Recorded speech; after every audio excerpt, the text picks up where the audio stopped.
Gold medal मिला था। Engineering में कैसे पहुंचा ये कल्पना की थी। ऐसे घर में जन्म लेने के बाद शिक्षा यहाँ तक हुई जिसमें बीटेक कर रहे थे तो उनके अंदर ये एक भाव जगा कि शिक्षा लेने के बाद मुझे सर्विस नहीं करनी, नौकरी नहीं करनी, हमें समाज सेवा करना। उन्होंने क्या किया, सन 1990 की बात बता रहे हैं। उन्होंने उस समय बीपी सिंह प्रधानमंत्री थे इस देश के, प्रधानमंत्री जी को खत लिखा कॉलेज से कि हम आपका कॉलेज में हम लोग सम्मान करना चाहते हैं। तो साथियों वो लेटर पीएमओ कार्यालय गया, कार्यालय से प्रधानमंत्री के पास गया। उन लोगों ने कहा कि ये छात्र हैं, इनको पता नहीं होता है कि प्रधानमंत्री को बुलाने में कितनी व्यवस्था करनी पड़ती है, लेकिन जो प्रधानमंत्री होता है वो कितना योग्य होता है सब कुछ जानता है। प्रधानमंत्री जी के दिमाग में एक बात आई कि इस बालक ने जो मुझे खत लिखा है, चिट्ठी लिखी है कि हम आपका सम्मान करना चाहते हैं, तो जरूर ये सभी बच्चों से हटकर एक विलक्षण बुद्धि का व्यक्ति है। इसलिए ऐसा करो, हम चलेंगे। प्रधानमंत्री जी का आदेश हुआ कि हम विद्यालय चलेंगे, आप व्यवस्था करिए। तो प्रशासन पूरा लग गया और व्यवस्था उन लोगों ने की। कॉलेज में आए, संपर्क किया कि आप लोगों ने चिट्ठी लिखी है, सम्मान करना चाहते हो। बोले हाँ ठीक है, उसे जान लेते तो ज़्यादा अच्छा रहता। तो साथियों व्यवस्था हुई, प्रधानमंत्री जी आए, बढ़िया बहुत अच्छा स्वागत सम्मान किया। लेकिन सम्मान के बाद फिर एक कमरे में चाय नाश्ता भी हुआ। तो माननीय प्रधानमंत्री जी ने, बीपी सिंह जी ने, जैसे हम सभी लोग बैठे ऐसे बैठे और बगल में हमारे संस्थापक अध्यक्ष महादेव जानकर साहब को बैठाला और ये पूछा कि आप इंजीनियरिंग कर रहे हैं तो क्या बनना चाहते हैं। अगर आप सभी से ये पूछा जाए कि जो आपका बेटा जो पढ़ रहा है या आगे आएगा, तो उसका एक उद्देश्य होता है, आप लोगों के मन में महत्वाकांक्षा रहती है कि हमारा बेटा पढ़े तो बहुत बड़ा इंजीनियर बने या आईएएस बने या आईपीएस बने या पीसीएस बने, यही होती है। तो इनके अंदर क्या था कि इन्होंने सोच लिया था कि हमें नौकरी नहीं करनी। तो माननीय प्रधानमंत्री जी ने पूछा कि आप क्या बनना चाहते हो। तो इस बालक ने यानी जानकर साहब ने तपाक से उत्तर दिया कि हम प्रधानमंत्री बनना चाहते हैं। तो माननीय बीपी सिंह जी मुस्कुराए। वो तो हंसी आ जाएगी अमूमन कि बच्चे की सोच कहाँ की। हमने पूछा था कि क्या आईएएस बनना चाहते हो या कुछ इस तरह का बताएगा नौकरी के लिए। तो वो हमारी कुर्सी लेना चाहता है, कह रहा प्रधानमंत्री बनना चाहता है। इसलिए मुस्कुराए और उन्होंने कहा कि बेटा इसके लिए तो आपको बहुत त्याग करना पड़ेगा। तो ये दिमाग जानकर साहब के दिमाग बैठ गई कि त्याग करना पड़ेगा, यानी त्यागना पड़ेगा। तो मन में इन्होंने सोचा कि ठीक है, हम साले सब कुछ त्याग देंगे लेकिन प्रधानमंत्री बनेंगे। इंजीनियरिंग पूरी हुई। इनके साथ के जो छात्र थे, जो लोग थे, तो कंपनियां बाहर से आती ही हैं। तो कोई ब्रिटेन चला गया, कोई फ्रांस चला गया, कोई अमेरिका चला गया नौकरी के लिए। लेकिन इन्होंने क्या कहा कि मैं नौकरी नहीं करूंगा और अपना जो सामान था, जो किताबें थी, वो सब ले करके और घर को वापस आ गए। जब घर आए, घर वालों ने पूछा कि तुम वापस आ गए, तुम्हें नौकरी नहीं मिली क्या। तो बोले हमें करनी नहीं। घर वाले नाराज हुए, लेकिन इनके ऊपर कोई असर नहीं पड़ा। इन्होंने क्या सोचा कि हमें जब सेवा करनी है, समाज सेवा करनी है, तो पहले हमें ज्ञान और अर्जित करना पड़ेगा, इससे हट के। तो तमाम महापुरुषों की किताबें खरीदी और डेली का ये रूटीन बनाया कि सुबह खाना जो भी रूखा सूखा बनाया माँ ने, खाना खाया और खाकर खेतों की तरफ निकल गए। वहाँ पर किसी पेड़ के नीचे छाया में जाकर उन किताबों को पढ़ना शुरू किया। डेली का नियम था कि जाकर सुबह निकल जाना और शाम को वापस आना। जब पूरा अध्ययन कर लिया महापुरुषों का, इसके बाद ये निकल पड़े। निकले तो एक वहाँ पर उस समय चल रही थी, सामाजिक संगठन चल रहा था यशवंत सेना नाम का, उसमें ये शामिल हुए। लेकिन वो सामाजिक संगठन था, इसलिए वहाँ से राजनीति में नहीं जा सकते हैं। वो सामाजिक संगठन कोई भी हो, चाहे यहाँ का हो चाहे जहाँ का हो, वो देश का, वो सामाजिक संगठन किसी को कुछ दे नहीं सकता है, ले सकता है। उन्होंने सोचा कि ऐसे सेवा नहीं हो पाएगी, हमें राजनीति में जाना पड़ेगा। उसी बीच में मानवर कांसीराम साहब महाराष्ट्र से चले थे, उनका कारवां पूरे देश में घूम रहा था, तो मानवर कांसीराम साहब के संपर्क में आए और उनके साथ लग गए। पूरे देश का घूम घूम कर भ्रमण किया, उनके साथ रहे और यहाँ तक ऐसा साथ रहा कि मानवर कांसीराम साहब जो है इनको तक पुत्र मानते। 2003 की बात है जब पूरे देश में भ्रमण किया और 2003 में आप लोगों को याद होगा कि मानवर कांसीराम साहब बीमार हो गए थे। उस समय बहन जी ने एक कमरे में बंद कर दिया था कांसीराम साहब को, यहाँ तक कि उनकी फैमिली से भी मिलने नहीं दिया जा रहा। कांसीराम साहब को ऐसा कुछ आभास हुआ कि इसने हमें कैद कर दिया, मेरी फैमिली से नहीं मिलने दिया जा रहा है। तो ऐसा उनको लगा कि हमें लगता है कि ये मेरे मिशन को बहन जी भूल जाए।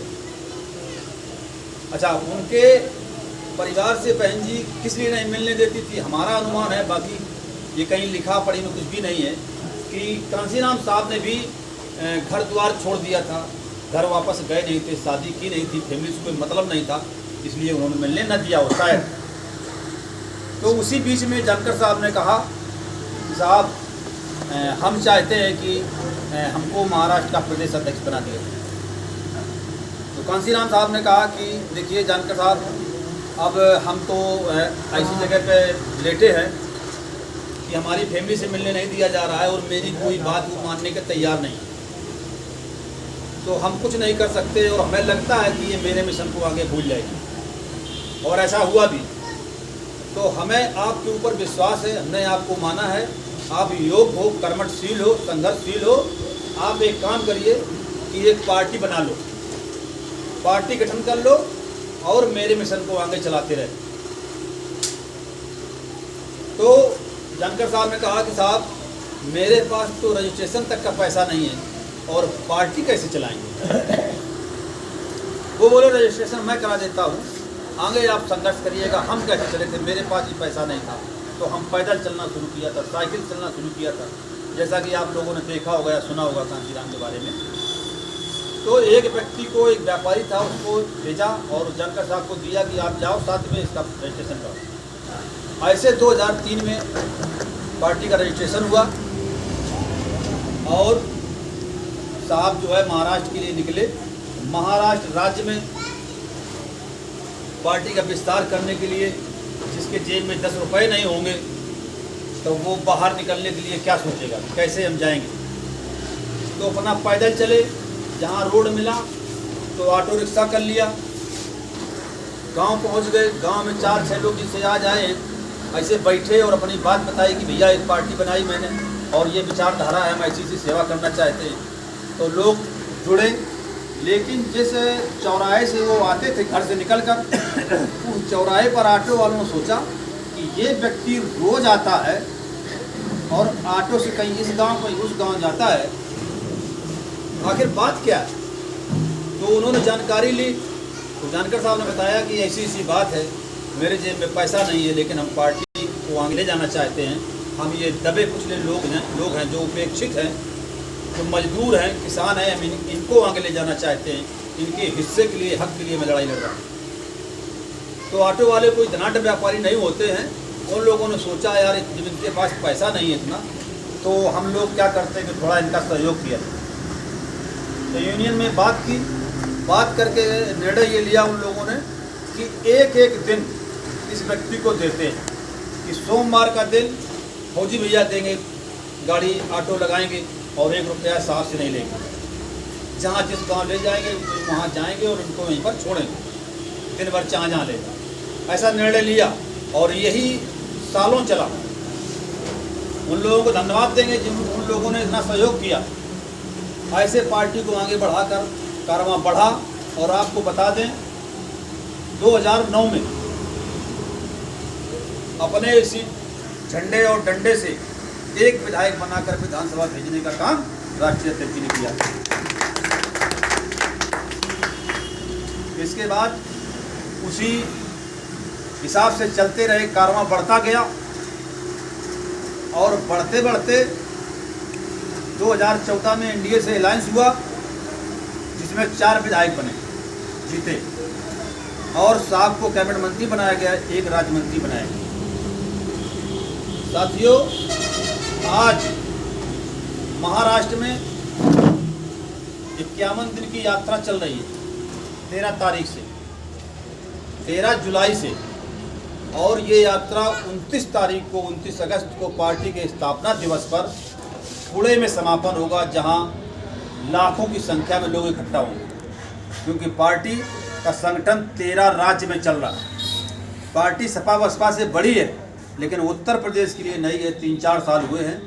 और आपको बता दें कि इसी 2022 में जो विगत पीछे हुए थे एमएलए के चुनाव, इसमें पूरे प्रदेश में करीब 100 के नियर अबाउट प्रत्याशी लड़ाए गए थे।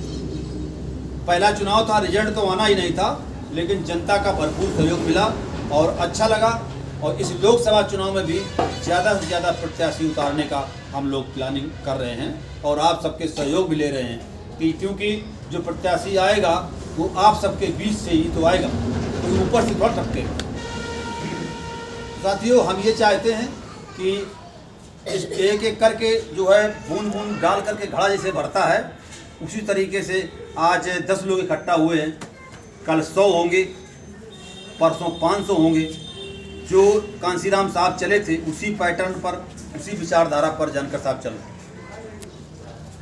जिन लोगों को हक मारा जा रहा है, जिन लोगों का हक छीना जा रहा है, जिनको मिला नहीं है, हिस्सेदारी नहीं मिली है, सम्मान कहीं नहीं मिल रहा है, उनके लिए संघर्ष कर रहे हैं।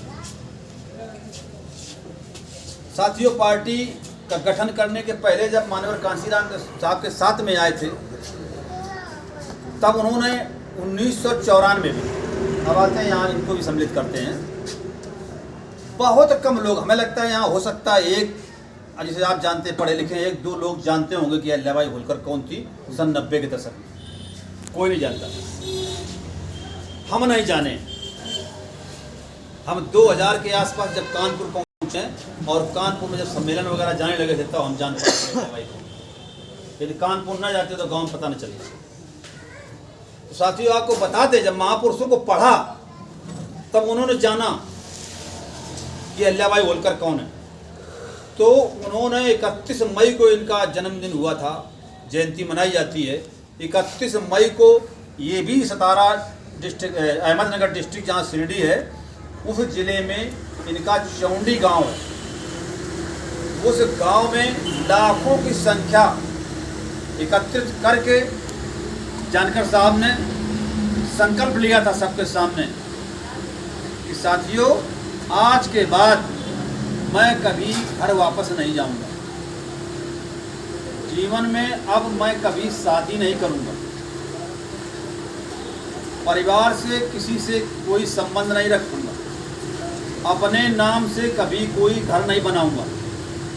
अपने नाम से कोई गाड़ी नहीं लूंगा। अपने नाम से कोई अकाउंट नहीं खोलूंगा। ऐसा संकल्प लेते हुए राजनीति की तरफ गए थे और आज भी 30 वर्ष हो गए।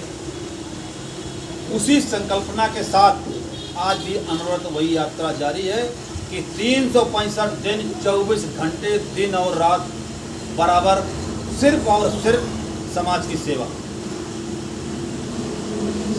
साथियों, इतना योग्य व्यक्ति, गोल्ड मेडलिस्ट व्यक्ति यदि अपने आप को जिंदा दान कर रहा है समाज के लिए, उपेक्षित वर्ग के लिए, राष्ट्रीय समाज के लिए, इससे बड़ा तपस्वी, योगी, त्यागी, दानी कौन हो सकता है? क्या जरूरत पड़ी थी उसको उपेक्षित समाज को, राष्ट्रीय समाज को जगाने की, बताने की, हिस्सेदारी दिलाने की, संघर्ष करने की? यदि अपने दोस्तों के साथ वो विदेश चले गए होते तो कितनी संपदा उनके पास होती, हवाई जहाज से पूरी फैमिली घूम रही होती, जाने कितने स्टेटों में बंगले होते। आज उनके पास तो कुछ झोपड़ी भी नहीं है।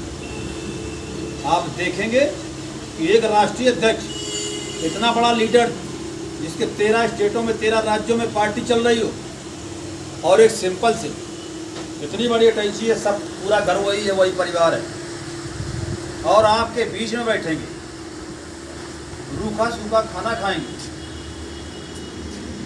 जमीन पर सोएंगे,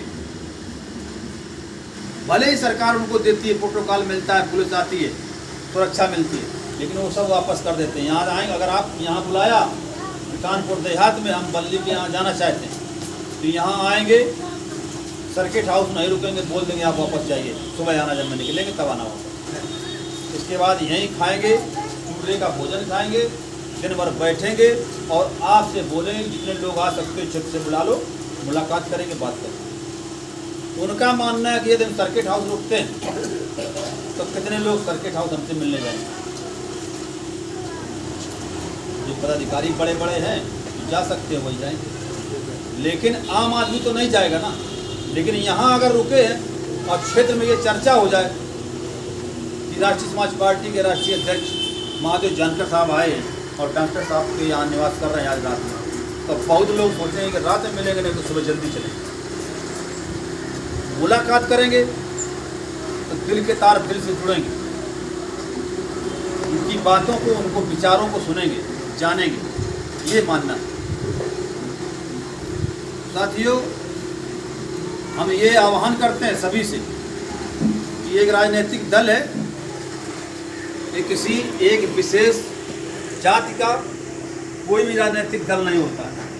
राजनीतिक दल सर्व समाज, सर्व धर्म, सर्व संप्रदाय से चलता है। जैसी जिसकी भागीदारी वैसे उसको हिस्सेदारी ये मिलेगी, और खासकर विशेषकर वो अपने समुदाय से अलग हटकर ज़्यादा गौर करते हैं। आप लोग आइए, विचार अच्छे लगें, लिटरेचर है अभी हम सबको देंगे, आप सबको देंगे पढ़ने के लिए, पढ़िए। यदि आपको लगे कि नहीं ठीक है तो पार्टी में स्वागत है आपका, आइए, जो जिम्मेदारी चाहेंगे वो जिम्मेदारी आपको मिलेगी, और जानकर साहब के कारनामों को बढ़ाते हैं और अपने अपनी हिस्सेदारी पाते हैं। साथियों, ऐसे व्यक्ति के साथ आप लोगों ने देखा होगा, बहुत पढ़ा होगा, महापुरुष तो बहुत हुए। बाबा साहब भीमराव अम्बेडकर ने इस पूरे राष्ट्र के लिए और अपनी कौम के लिए उन्होंने भी अपने आप को बहुत समर्पित कर दिया था, बलिदान कर दिया था। वैसे ही इस युग के महापुरुष महादेव जानकर हैं, जिन्होंने इस राष्ट्र के लिए, अपने राष्ट्र के लिए, अपनी कौम के लिए अपने आप को जिंदा दान कर दिया। ऐसे त्यागी पुरुष के साथ, ऐसे महापुरुष के साथ हमने भी प्रेरणा लेते हुए इस पार्टी में शामिल हुए, क्योंकि इसके पहले भारतीय जनता पार्टी में थे और इसके पहले ओम प्रकाश राजभर की पार्टी में जिला अध्यक्ष थे कानपुर, लेकिन हर जगह रहे। उसके पहले बहुजन समाज पार्टी में थे 16 साल में। तो मैंने हर पार्टी में रह के देख लिया, हिस्सेदारी कोई नहीं देता है, बरसों लग जाते हैं दरी बिछाते बिछाते, लेकिन आपको बढ़ाया नहीं जाएगा, आपको हिस्सेदारी नहीं दी जाएगी, आपको सम्मान नहीं दिया जाएगा। ऐसे बहुत राजनीतिक दल करते हैं। तब भारतीय जनता पार्टी को छोड़कर माननीय महादेव जानकर साहब से प्रेरणा ली कि जो व्यक्ति इतना योग्य होकर भी राजनीति कर रहा है, समाज सेवा कर रहा है, तो हम तो, हमारे पास तो सब कुछ है, घर भी बना लिया है, बीवी है, बच्चे हैं, परिवार है, गाड़ी है, सब कुछ तो है। जो समय बचा है वो समय हम क्यों ना जानकर साहब को दें, उनके मिशन को दें और समाज को दें। जो भी राष्ट्रीय समाज है किसी भी धर्म संप्रदाय का हो, हम उसके साथ हैं, तन मन धन से साथ में है। जब चाहो जो सेवा हो सकती होगी वो करेंगे, आपसे कंधा कंधा मिलाकर चलेंगे। तो साथियों, यदि आपको हक अधिकार चाहते हैं आप, तो ये तो निश्चित है किसी न किसी दल में आपको जाना पड़ेगा, किसी न किसी नेता को मानना पड़ेगा। तो इनके जैसा नेता माननीय मोदी जी ने भी 2014 में वो वीडियो क्लिप है, हम आपको देंगे, उन्होंने भी तारीफ की है। उन्होंने कहा है कि मैं महादेव जानकर को जानता हूँ, बहुत उस समय 14 में शायद 28 साल 27 साल हुए थे। तो उन्होंने कहा मैं जानता हूँ 27 साल हो गए महादेव जानकर घर नहीं गया, उसने ठान ली है कुछ करने की, कुछ बनने की। ऐसा उन्होंने तारीफ की है लाखों की भीड़ के सामने। और आपको बता दें कि वो किसी के आगे हाथ नहीं फैलाते हैं, किसी के आगे गिड़गड़ाते नहीं हैं, जबकि उनके संपर्क मोदी जी से डायरेक्ट हैं, अमित शाह जी से हैं, वो डायरेक्ट बात होती है, नीचे लेवल पर बात ही किसी से नहीं होती है। लेकिन वो कभी नहीं कहते कि हम आपके साथ आना चाहते हैं, बोलो हमें क्या दो। ये लोग उनसे पूछते कि जानकर कहाँ हो, आओ मेरे साथ आइए। इस समय आप महाराष्ट्र जाइए तो शरद पवार जी कहते हैं कि जानकर मेरे साथ आओ, उद्धव जी कहते हैं जानकर मेरे साथ आइए, अब मोदी जी कहते हैं, वो देवेंद्र फडणवीस कहते हैं कहाँ भटक रहे हो, मेरे साथ आइए। तुम तो रह चुके हो, लेकिन वो किसी के साथ नहीं, वो बोलते हैं कि जो हमें हमारी हिस्सेदारी देगा हम उसके साथ जाएंगे।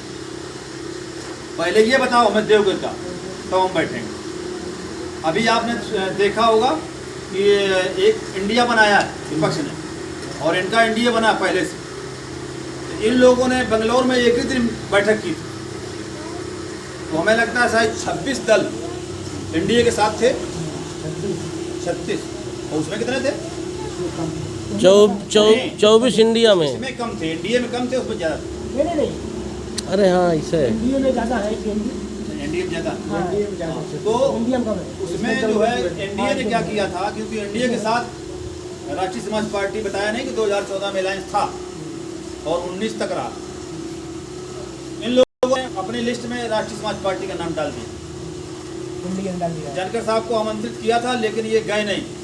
इन्होंने कहा पहले ये बताओ दोगे क्या, हम वहाँ क्यों बैठेंगे, हमको ये बताओ कि क्या दोगे, हम आते। ऐसी कुछ बात नहीं हुई, लेकिन लिस्ट में नाम मिला।